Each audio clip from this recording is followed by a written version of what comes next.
All right, it's time to blend sports and the law. We have our Comcast Sportsnet legal analyst Steve Moskowitz here every Thursday on Chronicle Live. And who dat, as they are screaming in the bayou right now of the New Orleans Saints. They're printing up T-shirts, who dat, the NFL, because it has a Saints logo attached to the T-shirts. They're stepping in and saying no. Are they going to be able to stop the prevent of these T-shirts? I think not, because who dat has been around for almost 100 years. Groucho Marx in one of his movies was singing who dat, and there's so much history long before the Saints were a team, so they've already begun to back off and say, well, wait a minute, and then they say, well, with the logo. But the Fleur de Lis, I mean, does that mean Fleur de Lis restaurant in San Francisco is in trouble? I mean, again, the more common something is in the language, the more difficult it is.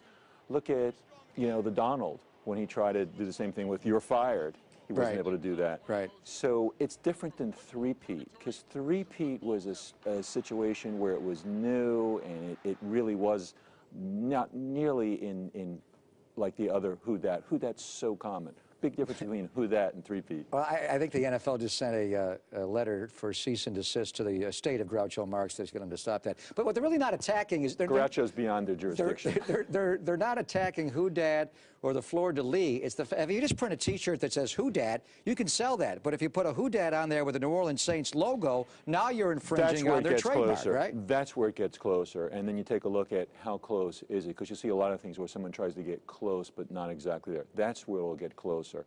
And then it's going to be a business decision and who's doing it and how large is the business and the practicality of it. Now, did you hear about these brothers that actually claim they're Saints fans going back to the inception of the franchise back in the late 60s, who actually claimed that they have the trademark on who dat and all who dat products? Do they really own who dat? That's what they claim, but they said they were willing to share. But I would think that if they did, they would want to be doing something.